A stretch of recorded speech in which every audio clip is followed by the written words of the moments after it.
Hello students, welcome to perfect mathematics classes. मैं आपका math guru engineer Rakesh Kumar, ex faculty of Resonance Kota. बच्चों, आज से हम लोग इंटीग्रेशन की शुरुआत करेंगे, इंटीग्रेशन पढ़ेंगे। और मैं आपको बता देना चाहता हूं कि इंटीग्रेशन IIT JEE के लिए, बोर्ड एग्ज़ाम के लिए बहुत ही इम्पॉर्टेंट चैप्टर है। तो इसको मैं आपको इस तरह से, इस टेक्निक से पढ़ाऊंगा कि बिल्कुल आपको बहुत मज़ा आएगा पढ़ने में। इंटीग्रेशन का हर प्रॉब्लम बनेगा। तो आप इंटीग्रेशन का पूरा सीरीज़ देखिए, जो भी आपको मैं बता रहा हूँ उसको पूरा आपको देखना है, ठीक है। कोई भी लेक्चर स्किप करेंगे तो नॉलेज नहीं होगा, प्रॉब्लम नहीं बनेगा, ठीक है। तो इसलिए इंटीग्रेशन को बड़े ध्यान से देखो। एक्चुअली क्या है, इंटीग्रेशन डिफरेंशिएशन ऑलरेडी पढ़ चुके, इंटीग्रेशन पढ़ने से और डिफरेंशिएशन पढ़ लिए हैं, इससे आपका क्या है कि मोर देन 60% सिलेबस खत्म हो गया, ठीक है। तो इसलिए पूरे ध्यान से देखना है। बहुत बच्चों को इंटीग्रेशन में थोड़ा सा कठिनाई होता है, ठीक है, लगता है कि बड़ा भारी है या कुछ ऐसा हार्ड फील होता है। लेकिन मेरा क्लास अटेंड करने के बाद तो आप जानते हैं कि कोई भी टॉपिक है वो बहुत ही इजी हो जाता है। जैसा कि ट्रिक्स एंड टेक्निक्स आपको दे के पढ़ाते हैं, सारा चीज़, सारा चैप्टर में ट्रिक्स एंड टेक्निक बताया गया है, ठीक है। तो इंटीग्रेशन को समझते हैं, पहले इंटीग्रेशन को समझते हैं क्या ये, है ना। तो इंटीग्रेशन जो है एक प्रोसेस है। जैसे डिफरेंशिएशन कैसे होता था, डिफरेंशिएशन क्या था, पहले हम आपको समझा देते हैं। जैसे डिफरेंशिएशन की का बात अगर किया जाए,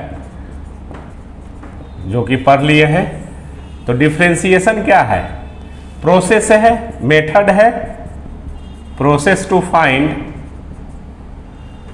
डेरिवेटिव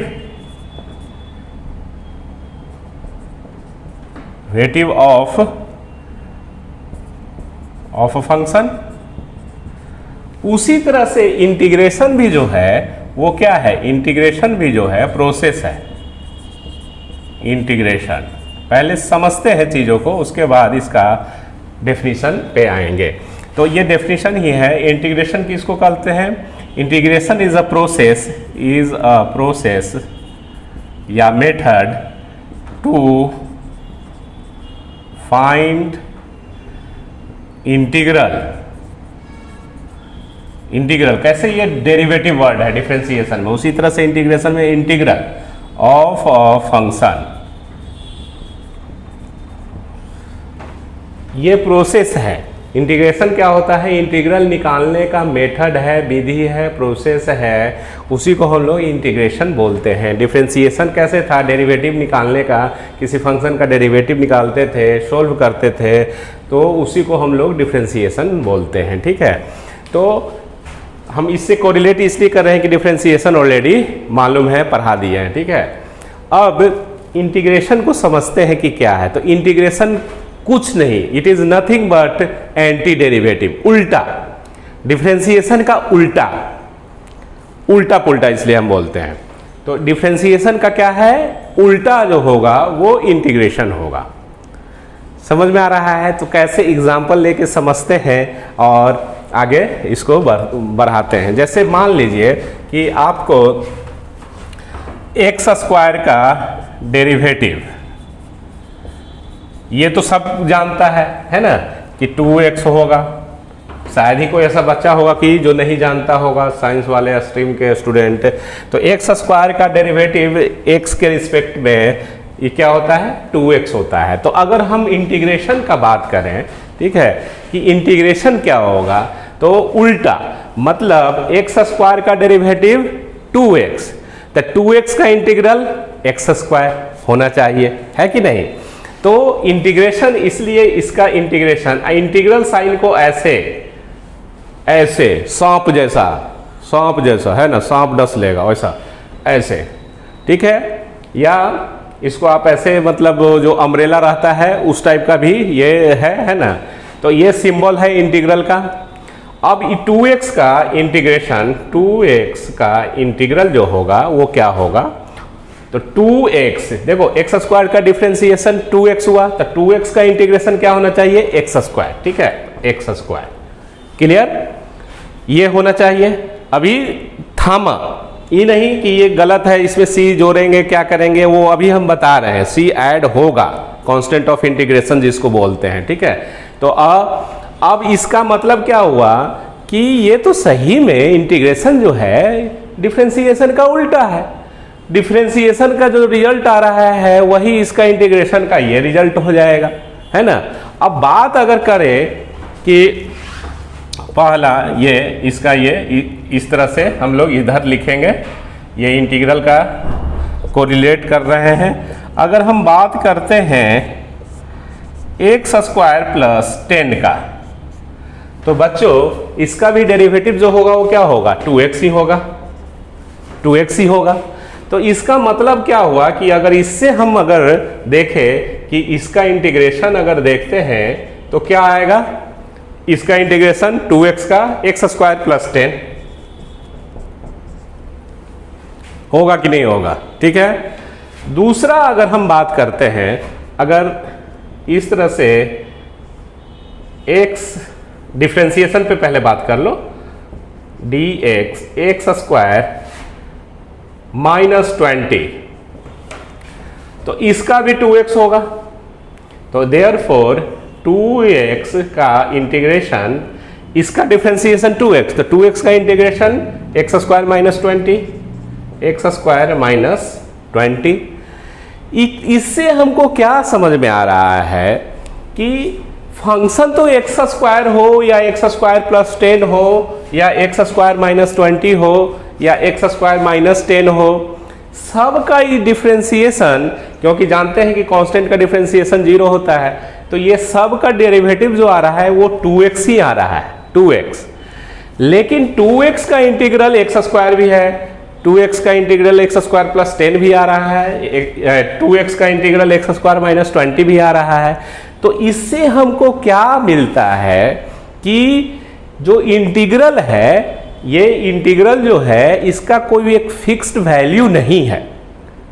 अगर फिक्स्ड वैल्यू रहता तो 2x का x स्क्वायर के अलावा और कुछ नहीं दिखना चाहिए था, बट यहाँ x स्क्वायर प्लस 10 भी दिख रहा है, x स्क्वायर माइनस 20 भी दिख रहा है।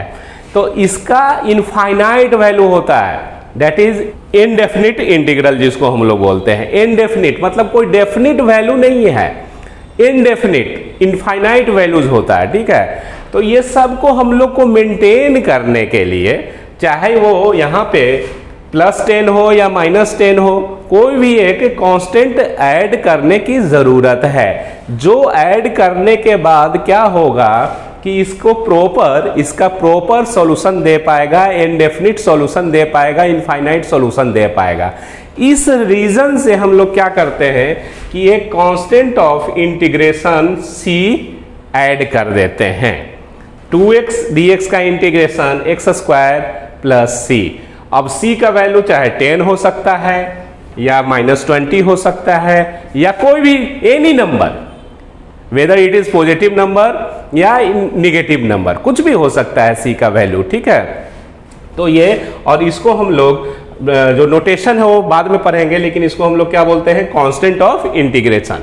तो आया बात समझ में कि c जो है ये कांस्टेंट ऑफ इंटीग्रेशन क्यों ऐड करते हैं, है ना, ऐड करते हैं या सब्ट्रैक्ट करते हैं, जो भी c का वैल्यू पॉजिटिव भी हो सकता है, नेगेटिव भी हो सकता है। कैसे यहाँ नेगेटिव हुआ ना c का वैल्यू, तो इस तरह से ले c पॉजिटिव या नेगेटिव कुछ भी, कोई भी एनी नंबर हो सकता है।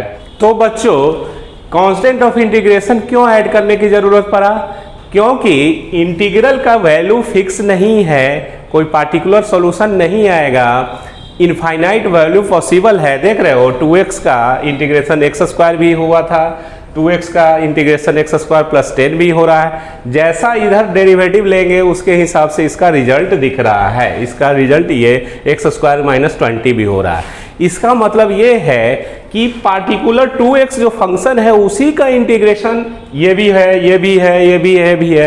तो इसलिए ये जो है इनफाइनाइट वैल्यू है जिसको हम लोग इनडेफिनिट इंटीग्रल बोलते हैं। तो इनडेफिनिट कब बनेगा, इनफाइनाइट वैल्यू जो आ रहा है उसको मेंटेन करने के लिए हम लोग क्या करेंगे, एक कांस्टेंट ऑफ इंटीग्रेशन चिपकाएंगे, ऐड करेंगे, ठीक है।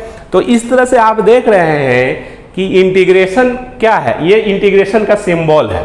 कैसे डेरिवेटिव का सिंबल dy x के रिस्पेक्ट में dy बाई डी एक्स, तो उसी तरह से ये इंटीग्रल का सिंबल होता है। और ये dx जो है कि जिसके रिस्पेक्ट में हम लोग इंटीग्रेट करते हैं, इसमें जिसके रिस्पेक्ट में डिफरेंशिएट करते थे वो dx होता था। इसमें क्या होगा, dx जिसके रिस्पेक्ट में हम लोग इंटीग्रेट कर रहे हैं, तो किसके रिस्पेक्ट में इंटीग्रेट कर रहे हैं, x के रिस्पेक्ट में, ठीक है। तो इस तरह से इंटीग्रेशन आपको समझ में आ रहा है। इसीलिए इंटीग्रेशन को कुछ और नहीं एंटी डेरिवेटिव भी बोला जाता है। इंटीग्रेशन जो है, इंटीग्रल किसी फंक्शन का, दैट इज एंटी डेरिवेटिव, मतलब एंटी डेरिवेटिव भी बोलते हैं इंटीग्रेशन को, ठीक है। मतलब एंटी डेरिवेटिव, तो एंटी डेरिवेटिव है ना, ये x स्क्वायर का 2x, तो 2x का ये देख रहे हो, इधर से ये आ रहा है। रिजल्ट क्या है, डेरिवेटिव में इधर से ये जा रहा है और इंटीग्रेशन में इधर से ये जा रहा है, ठीक है, इधर से ये आ रहा है इंटीग्रेशन में। तो इसलिए इसको हम लोग एंटी डेरिवेटिव भी बोलते हैं, ठीक है। तो अब हम लोग एक प्रॉपर डेफिनेशन लिखते हैं और उसके बाद नोटेशन सिंबल ये इसको क्या क्या बोला जाता है वो सब हम लिखते हैं। इतना आप जरूर कॉपी कीजिए नोटबुक में, ठीक है। चलो बच्चों, अभी जो सीखे उसको प्रॉपर ढंग से हम लिख देते हैं कि ताकि आप अपने नोटबुक में उसको कॉपी कर लीजिए, लॉन्ग लाइफ के लिए वो रहेगा आपके पास, ठीक है। तो इसमें हम लोग सबसे पहले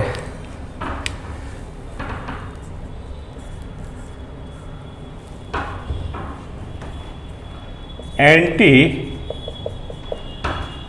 derivative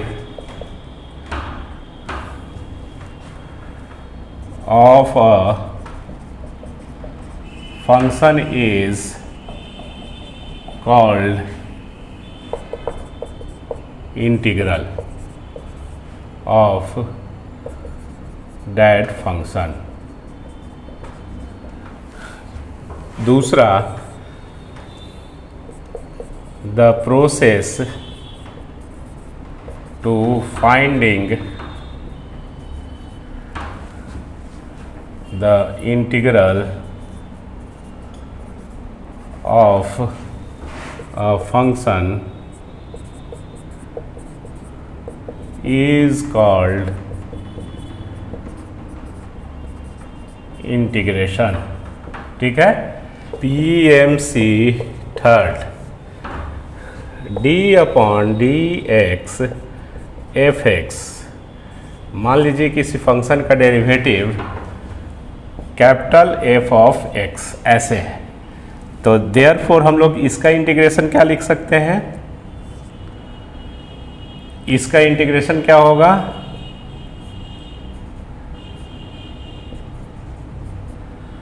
F of x plus, और जानते हैं कि ये इनडेफिनिट होता है इसीलिए इसका नाम दिया गया है इनडेफिनिट इंटीग्रेशन। तो इसलिए कांस्टेंट ऑफ इंटीग्रेशन हम लोग ऐड करते हैं। क्लियर, कोई इसमें दिक्कत? या अगर आप ऐसे समझते हो d अपॉन डी एक्स, और अगर कोई फंक्शन है जी एक्स, ठीक है, और इसका डिफरेंशिएशन मान लो एफ एक्स है, तो इसको हम लोग, इसका इंटीग्रेशन क्या हो जाएगा, और इंटीग्रेशन के लिए भी हम लोग एक डेरिवेटिव dx लिखेंगे कि इंटीग्रल जो निकाल रहे हैं किसके रिस्पेक्ट में, x के रिस्पेक्ट में। तो इसका क्या हो जाएगा, एंटी डेरिवेटिव gx है तो gx प्लस सी, ऐसे आप समझ सकते हैं कोई भी। क्लियर। अब नोटेशन की बात करते हैं कि क्या क्या, एकदम बेसिक, सब बेसिक एकदम सीखना है धीरे धीरे। देखो, किसी भी चैप्टर का अगर आपको ABC नहीं मालूम होगा तो लव लेटर लिख देंगे क्या, नहीं ना। तो किसी भी चैप्टर को सीखने के लिए उसका ABC शुरू वाला जो एकदम नोटेशन, बेसिक कंसेप्ट बहुत ज़रूरी होता है कि ताकि उसको गहराई से सीखें। PMC जो पॉइंट है फोर्थ में हम लोग ये लिख सकते हैं कि इंटीग्रल को हम लोग कैपिटल I से डिनोट करते हैं। अगर कोई सिंबल ऐसे लिया तो क्या क्या इसमें है नोटेशन, ठीक है। फर्स्ट में जो ए में नोटेशन जो है, ये जो साइन है ये क्या है, इंटीग्रल का साइन है, इंटीग्रल साइन या सिंबल बोल सकते हो, ठीक है, इंटीग्रल सिंबल है ना। बी, इसको क्या पढ़ेंगे, एफ ऑफ एक्स को, यह है इंटीग्रैंड, इंटीग्रैंड बोलते हैं, या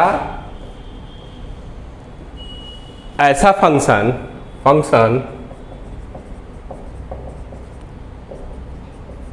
which is to be integrated, a function which is to be integrate, जिसको इंटीग्रेट करना रहता है जिस फंक्शन को, उसको इंटीग्रैंड बोलते हैं, इंटीग्रैंड, ठीक है। सी जो हुआ वो जैसे dx, ये क्या है, dx जो है derivative of x, D, x क्या है यहाँ, वेरिएबल यूज इन इंटीग्रेशन में जो वेरिएबल यूज्ड हुआ है वो x है, क्लियर। और a b c d e, अब अगर मान लो कि इसको अगर पढ़ना हो पूरा को, तो क्या पढ़ेंगे, इंटीग्रल, ये पढ़ेंगे integral, this is read as integral of F of X, integral of F of X with respect to X. Integral जो निकालना है इस फंक्शन का, किसके रिस्पेक्ट में, एक्स के रिस्पेक्ट में, ठीक है। तो ये नोटेशन है, सिंबल है, जो आपको हम लोग यूज़ करते हैं इंटीग्रेशन में, इंटीग्रेशन को के प्रॉब्लम को बनाने के लिए। तो ये नोटेशन है सब, ठीक है, क्लियर, सो फार सो गुड। अगर हम इसकी बात करें तो यहाँ पे c जो है, c कांस्टेंट ऑफ इंटीग्रेशन होता है, यहाँ लिख लो, इधर अलग से ना लिख के, यहाँ c जो यूज किया गया है वो वेयर c इज, वेयर कहीं भी c is constant of integration, constant of integration, और c कोई भी नंबर हो सकता है, पॉजिटिव निगेटिव कुछ भी हो सकता है, ठीक है, जीरो भी हो सकता है। तो इस तरह से हम लोग देख रहे हैं कि एकदम बेसिक कंसेप्ट से सीख रहे हैं इसको, कि ताकि कोई भी चीज़ छूटे नहीं, ठीक है। अब आगे बढ़ते हैं। आज बहुत अच्छा जो फार्मूला है इंटीग्रेशन में, जिस पे पूरा इंटीग्रेशन डिपेंडेंट होता है, तो उसको इसके आगे हम लोग पढ़ते हैं, ठीक है। PMC 5 में इम्पॉर्टेंट स्टैंडर्ड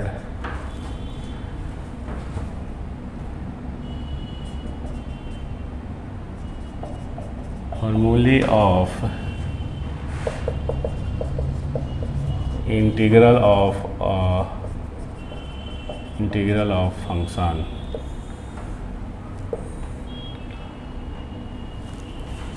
अब ये स्टैंडर्ड जो फार्मूला है इसको याद रखना है, हम लोग इसको पढ़ते हैं, तो इसके अंतर्गत जो भी आएगा उसको हम सीरियल नंबर 1 से ऐसे करके, है ना, जैसे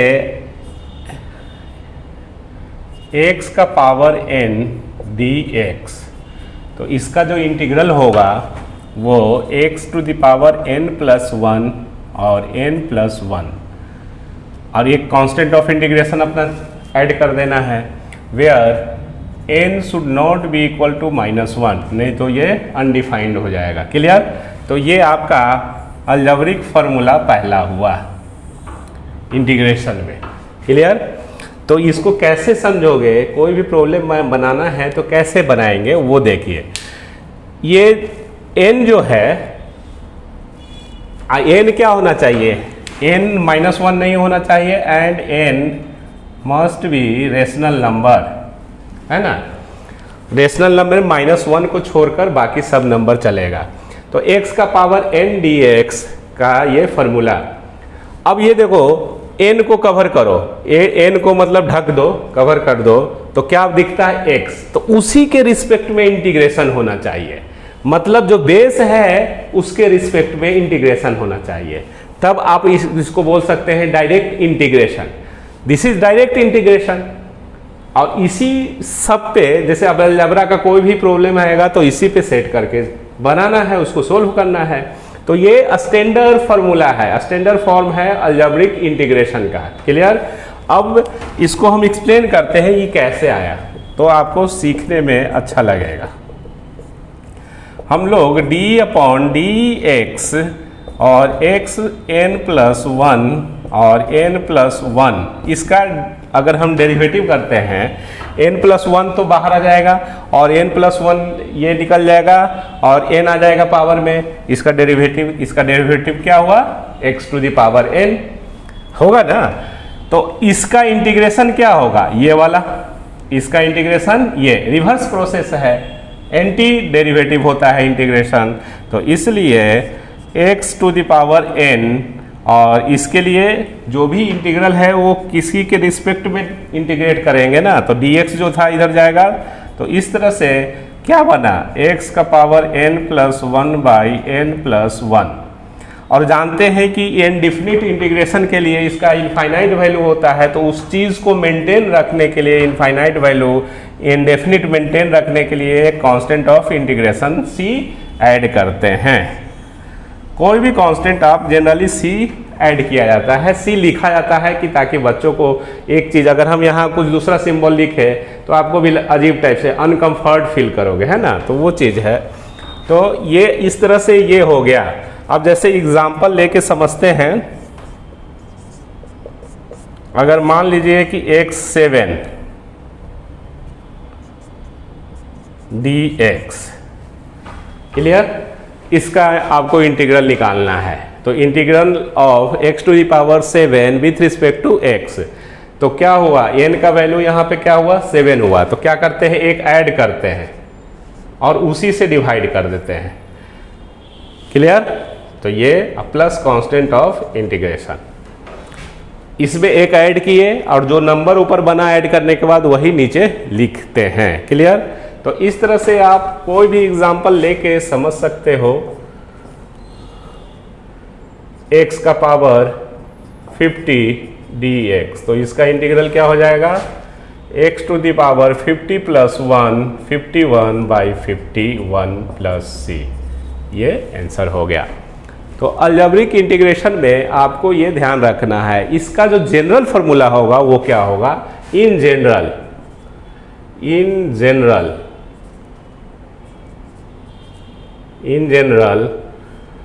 अगर कोई फंक्शन x के जगह पे अगर ऐसा दिखता है,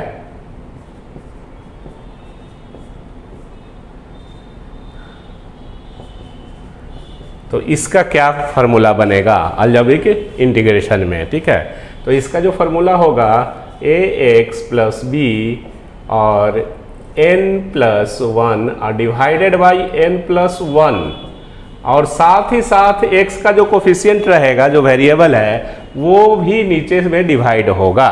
क्लियर। और ये constant of integration c, general formula ये है। और कैसे इंटीग्रेशन निकला ये हम इसको एक्सप्लेन करते हैं, जनरल फार्मूला को। मेन जनरल फार्मूला ही है, ये तो बहुत इजी है इस तरह से। तो अब देखिए ये कैसे इसको हम समझेंगे कि क्या करना है। तो देखो बच्चों, अभी ax + b का पावर n dx, इसका इंटीग्रेशन निकालना है। तो एक्चुअली आपको क्या होना चाहिए कि पावर को कवर किए, n को कवर करेंगे तो बेस क्या बच रहा है, बेस ax + b दिख रहा है, तो डेरिवेटिव ax + b ही ना होना चाहिए। यहाँ आपको क्या आया, ये तो प्रूव किया हुआ है इस तरह से डेरिवेटिव से कि यहाँ n को कवर किए पावर को, तो बेस के रिस्पेक्ट में डेरिवेटिव लेना है ना। या ऐसे बोल सकते हैं बेस के रिस्पेक्ट में इंटीग्रेशन करना है। dx जो है वो x क्या है, बेस है ना, है x to the power n में x जो है बेस है। तो यही आपको गूढ़ रहस्य है, यही चीज़ को समझना है कि इंटीग्रेशन जो है अलजेब्रिक फंक्शन का कैसे काम करता है। डिफरेंशिएशन में भी जो हम लोग चेन रूल यूज करते थे तो देखते थे कि अलजेब्रिक डिफरेंशिएशन बेस के रिस्पेक्ट में ही होता था। तो इसका बेस क्या है, ax प्लस बी, तो वही यहाँ पे लिखो। तो ऐसे आप कर सकते हो ax प्लस बी का पावर n और derivative of ax plus B ये, बट ये दोनों अभी इक्वल नहीं है, क्योंकि इसका डिफरेंशिएशन अगर करेंगे, इसका डिफरेंशिएशन dx प्लस बी का, तो a कांस्टेंट है बाहर आ जाएगा, dx plus B a dx होगा, ये इसका डेरिवेटिव a dx, जबकि यहाँ सिर्फ dx था, हमने a से मल्टीप्लाई किया तो a से आपको डिवाइड भी करना पड़ेगा। क्लियर, ये इज इक्वल टू 1/a। अब देखो बेस, इसको पावर को कवर किए तो ax प्लस बी और उसी के रिस्पेक्ट में इंटीग्रल निकालना है, तो ठीक है स्टैंडर्ड फॉर्म में आ गया। स्टैंडर्ड फॉर्म क्या कहता है कि पावर कवर करने के बाद जो बेस है उसके रिस्पेक्ट में इंटीग्रल होना चाहिए। तो पावर को कवर कर लिए, हटा दिए, तो जो दिख रहा है x प्लस बी मैंने बेस के रिस्पेक्ट में आ गया। तो इसका क्या होता है, इसका इंटीग्रेशन कि जो है फंक्शन ax प्लस बी का पावर n जो है उसमें एक ऐड करते हैं +1 और इसी से डिवाइड करते हैं n प्लस 1, और चूंकि इंडेफिनिट इंटीग्रल है इसलिए कांस्टेंट ऑफ इंटीग्रेशन। तो आपको जो लिखे फार्मूला वो ये आ गया, प्रूव हो गया कि नहीं हुआ। तो इंटीग्रेशन कैसे बन रहा है, कैसे काम कर रहा है वो समझ में आया। ये देखो, ये बनाने का बेसिक मेथड है, तो हर बार आप ऐसे नहीं, ये तो हम समझाने के लिए ऐसे बता रहे हैं, आप डायरेक्ट इस फार्मूला का यूज करो, ये कंसेप्ट का यूज करो। साथ साथ ये ध्यान रखना है कि ये जो dx जो है यहाँ पे ये लीनियर है, तब जाके ये है, ये नहीं कि कोई भी अलजेब्रिक का भी अगर हम करेंगे तो वो आ जाएगा, ऐसा नहीं है। अगर x स्क्वायर रहेगा तो नहीं होगा, तो ये लीनियर है, ये ध्यान रखना है। ये क्या है, लीनियर, लीनियर एक्सप्रेशन है, तो लीनियर ही होना चाहिए, है ना, तब ये स्टैंडर्ड फॉर्म में आ जाएगा। तो इससे रिलेटेड कुछ प्रॉब्लम बनाते हैं ताकि आपको पूरा क्लियर समझ में आए। ठीक है, इतना आप कॉपी कीजिए। अब इस फार्मूला का हम लोग कुछ एग्जाम्पल के द्वारा और क्लियर समझते हैं। जैसे आपको अगर निकालना है 2x प्लस 7 का पावर 8 dx, तो क्या इंटीग्रल होगा, जो ये लीनियर है ही, ठीक है, तो ये क्या होगा 2x। अब ये सब ऐसे प्रोसेस नहीं, ये तो हम समझाने के लिए ऐसे किए कि ये कैसे आ रहा है, कंसेप्ट क्या है, कंसेप्ट यूज करके ये दिखाए। ठीक है, अब डायरेक्ट इस फॉर्मूला का यूज करो, तो जो बेस है जो जैसे लिखा हुआ वैसे लिखो और इसमें एक ऐड करो, और यही 8 प्लस 1 नीचे आ जाएगा, और x का कोफिशिएंट 2 है, वो यहाँ a से डिवाइड किए थे ना जी, ये तो ये क्या था, x का कोफिशिएंट था, तो ये प्लस c। तो आपका आंसर फाइनल क्या हो गया, 2x प्लस 7 का पावर 9 बाई 9 इंटू 2 18। ये कोई दिक्कत। अब मान लो दूसरा एग्जाम्पल अगर ऐसा रहा 7 माइनस 2x का पावर 7 dx, तो आप क्या इसको कैसे बनाओगे, कैसे इस प्रॉब्लम को सोल्व करोगे। तो देखिए इसमें करना क्या है कि जो है वो लिखिए और एक ऐड करके 7 में एक ऐड कर दिए तो 7 और 1 8 हो गया, इसी से नीचे डिवाइड भी करते हैं, और x का कोफिशिएंट क्या है -2, तो -2 से भी डिवाइड करो प्लस c, x का जो कोफिशिएंट रहेगा उससे आपको डिवाइड करना है। क्लियर, तो ये चीज आ गया। अब ये हुआ क्या, 7 माइनस 2x 8 और divided by -16 plus c, constant of integration indefinite है इसलिए, है ना, क्योंकि इसका कोई फिक्स्ड वैल्यू है नहीं, एक वैल्यू है नहीं, इनफाइनाइट वैल्यूज़ होता है इंडेफिनिट इंटीग्रल का। तो c का जो वैल्यू देंगे वैसे वैसे ये चेंज होते जाएगा। अब मान लीजिए कि ऐसे अगर रहा 2x स्क्वायर प्लस 3dx, तो क्या हम लोग यहाँ 2 कर दो, तो यहाँ पे हम लोग ऐसे लिख सकते हैं 2x स्क्वायर प्लस 3 और इसमें एक ऐड करते हैं 3 और x का कोफिशिएंट से डिवाइड करते हैं और ये 3 से भी डिवाइड करते हैं प्लस c। ये आंसर होगा? तो नहीं, बिल्कुल नहीं, ये नहीं होगा, ये गलत है। क्यों? तो यहाँ पे ये लीनियर नहीं ना है एक्सप्रेशन, ये लीनियर होना चाहिए, लीनियर तो है नहीं, लीनियर नहीं है, नॉट लीनियर। क्लियर? क्वाड्रेटिक है, तो क्वाड्रेटिक का इस पे नहीं होगा। समझ में आ रहा है ना वो चीज़? तो इसलिए ये लीनियर ही होना चाहिए, लीनियर नहीं है तो लीनियर बनाना पड़ेगा। तो ये अब क्या होगा वो नेक्स्ट, जैसे अब इसका अगर निकालना होगा तो ये नहीं होगा, लेकिन एक्चुअल क्या होगा वो आपको हम बताते हैं उस साइड में, पहले इतना कॉपी कीजिए, ठीक है। अब बच्चों देखो कि ये नहीं होगा तो क्या होगा इसमें, तो ऐसा जब भी लीनियर नहीं है तो एक्सपैंड कर दीजिए। तो इंटीग्रेशन अगर ये निकालना है तो आप इसको क्या कीजिए कि इसको एक्सपैंड कर दो, तो a प्लस बी का होल स्क्वायर से तो क्या होगा 4x4 plus 2ab x square plus 9dx, ये इज इक्वल टू, इसको एक्सपेंशन कर दिए, ठीक है। अब इंटीग्रल जैसे डिफरेंशिएशन में कैसे होता था, अलग अलग, अगर सम आ गया, सम या डिफरेंस आता था डिफरेंशिएशन में तो अलग अलग इंटीग्रेट करते थे, डिफरेंशिएट करते थे। तो इसमें भी वही प्रॉपर्टीज होता है, तो अलग अलग कर दो।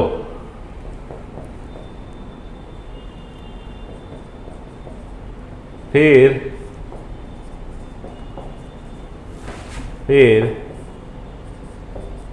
ये क्लियर, इज इक्वल टू, अब 4 क्या है, कांस्टेंट है, तो कांस्टेंट को इंटीग्रल साइन से बाहर किया जाता है, बाहर रखा जाता है ऐसे करके।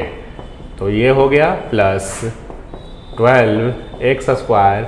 वो फंडामेंटल रूल भी इंटीग्रेशन का हम लिखवाएंगे, बट अब यहाँ एक प्रॉब्लम ऐसा दे दिए जिसमें हमको फंडामेंटल रूल यूज करना पड़ रहा है। तो ये सब बेसिक है, ये सब सीखते जाइए। 9 भी कांस्टेंट है तो इसको भी इंटीग्रल से बाहर करेंगे। क्लियर? तो ये आपको क्या आ गया 4। अब देखो 4 पावर को कवर करो तो ये लीनियर आ गया ना जी, है कि नहीं? तो इस तरह से यहाँ पावर को कवर करने के बाद भी होल स्क्वायर जो था उसको कवर करने के बाद भी लीनियर नहीं ना था, नॉट लीनियर, क्वाड्रेटिक है। तो इस तरह से अब इसका इंटीग्रेशन क्या होगा, x टू द पावर 5/5, ठीक है। अब देखो, अब ऐसा जब भी प्रॉब्लम आए, बहुत सारा फंक्शन है, अलग अलग इंटीग्रल है, ठीक है। तो ये नहीं कि इसके लिए भी c, इसके लिए भी c, इसके लिए भी c दीजिए, है ना, ऐसा करने की जरूरत नहीं है। अब ये इंटीग्रल अलग है तो इसके लिए c1 c2 c3, तो c1 plus c2 plus c3 को एगो कांस्टेंट मान लो, c मान लो। तो इसलिए no need to put each and every constant of integration, है ना, each and every constant of integration put करने की जरूरत नहीं है। आप लास्ट में सबका रिजल्ट लिख के कांस्टेंट ऑफ इंटीग्रेशन पुट कर दो। तो ये हो गया प्लस 2 और इसका क्या हो गया x³ प्लस 9 और dx। तो देखो ट्रिक बता देते हैं, ये डेरिवेटिव और इंटीग्रेशन क्या होता है, एंटी डेरिवेटिव होता है इंटीग्रल, मतलब एंटी प्रोसेस है, ठीक है। मतलब सांप नेवला, है ना, चूहा बिल्ली, क्या है, ये एक दूसरे को काट जाएगा। तो ये और ये कट गया तो क्या बचा x, तो x, और ये सब का c एगो c दे देते हैं, बस ये आपको आंसर होगा। इसको आपको थोड़ा सा अच्छा लगेगा ऐसे लिख दीजिएगा 4x5 plus 2x³ 3 plus 9x plus c। तो यहाँ फिर से हम रिपीट कर रहे हैं, कांस्टेंट ऑफ इंटीग्रेशन जो होता है c, इस सब इंटीग्रल साइन के लिए कोई ज़रूरी नहीं है कि इसका भी c1 लिखे, इसको c2 लिखे, इसके लिए c3 लिखे, ऐसे करके नहीं। आप इकट्ठा सबका वैल्यू इंटीग्रल का लिख दो और इकट्ठा एक खाली सी दे दो।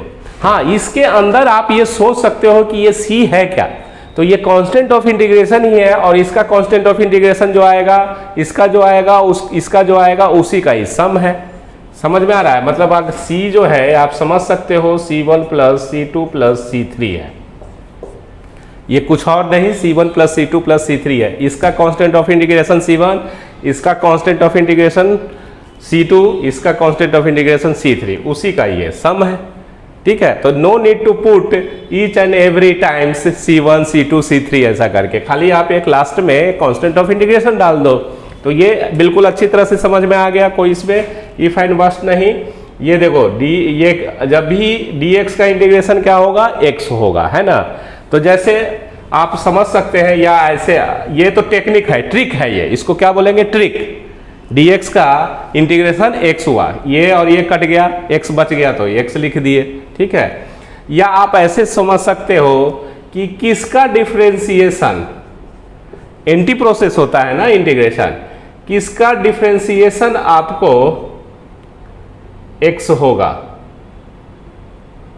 1 होगा, 1।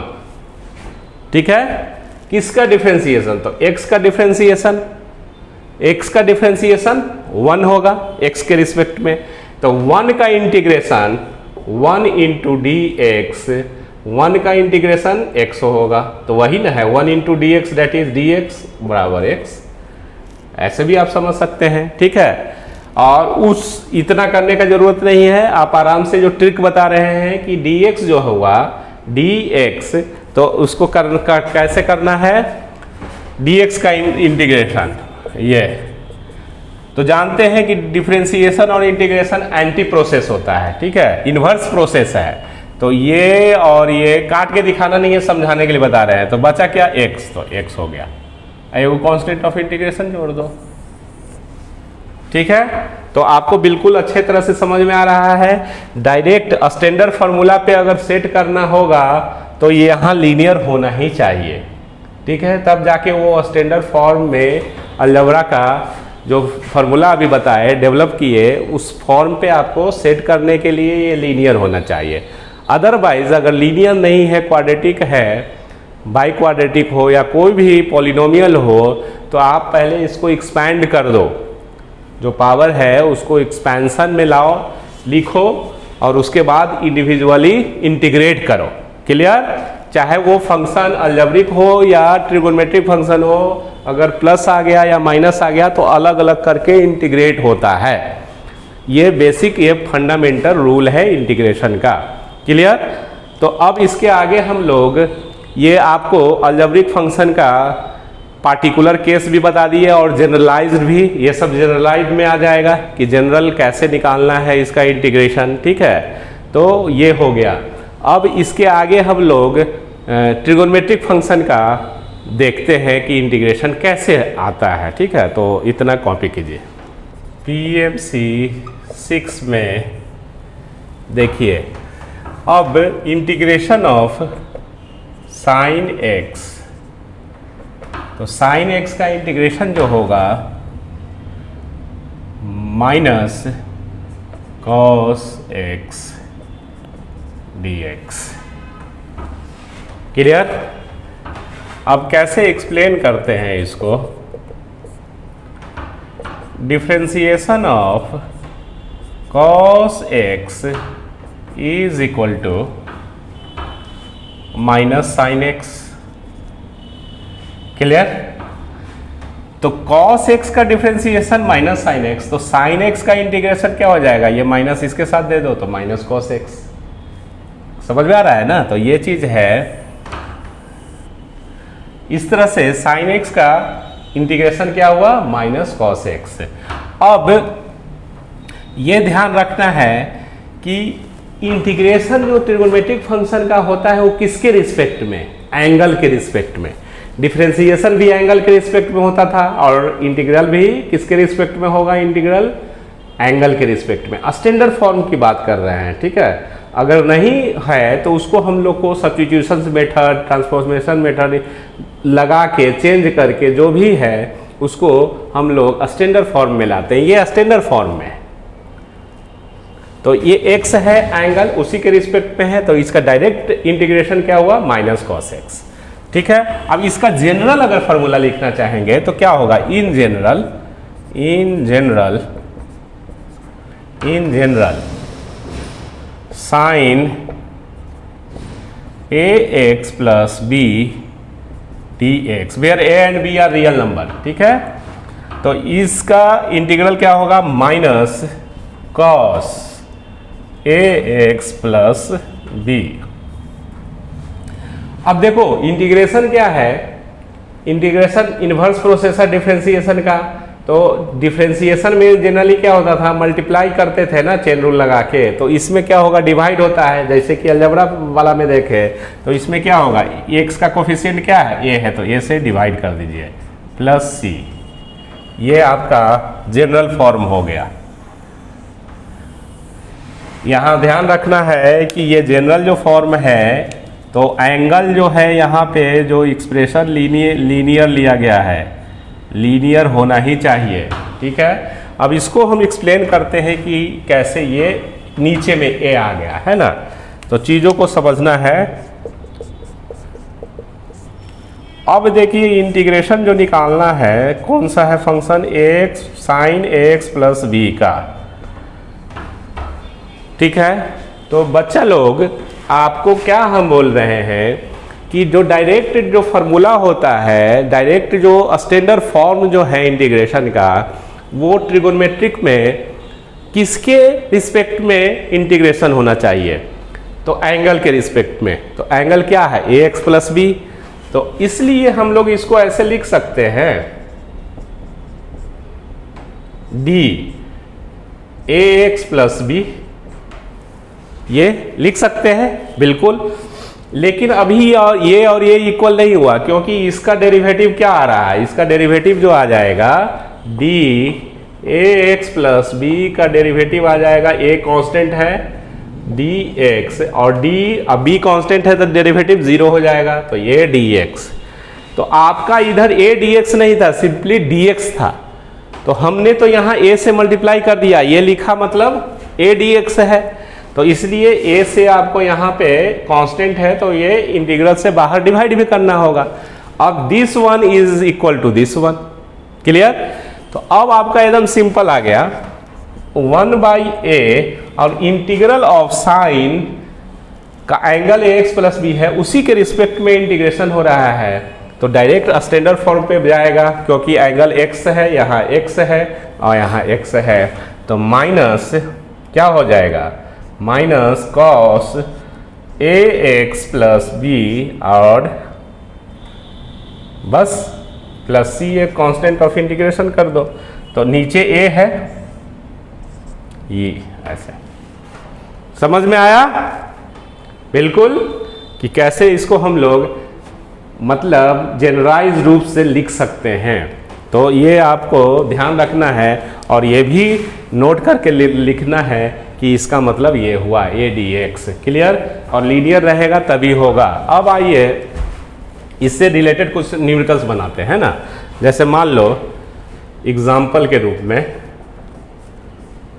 साइन 2x प्लस 3dx, तो इसका क्या होगा सॉल्यूशन, तो साइन का minus cos 2x plus 3, clear, sine का इंटीग्रल माइनस कॉस, ठीक है।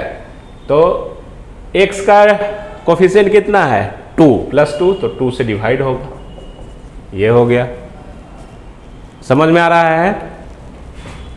दूसरा देखो डिफरेंशिएशन का उल्टा, डिफरेंशिएशन का उल्टा होता है, इसको ध्यान में रखते हुए भी बहुत सा प्रॉब्लम आपको क्या हो रहा है कि बन रहा है ना।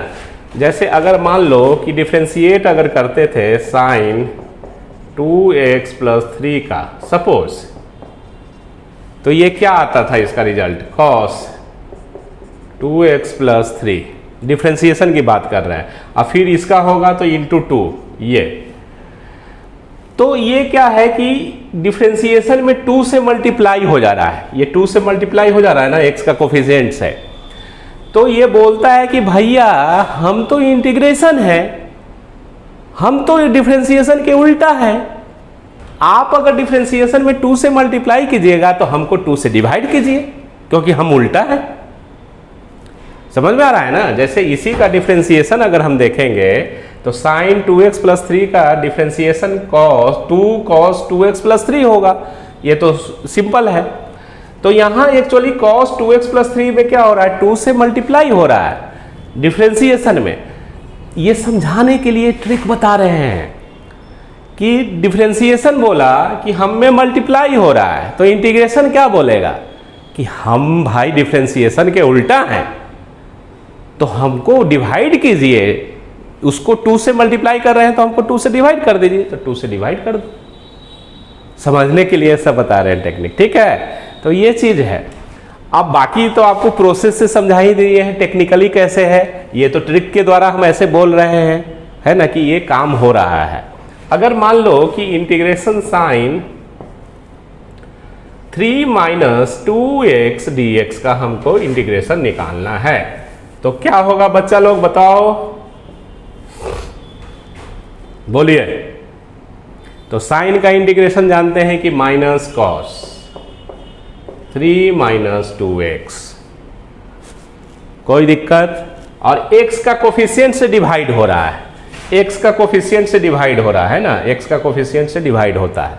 तो x का कोफिशिएंट यहाँ क्या है, -2, तो -2 से डिवाइड करो एक प्लस c, तो इज इक्वल टू ये और ये कैंसिल हो गया, तो cos 3 minus 2x by 2 plus c।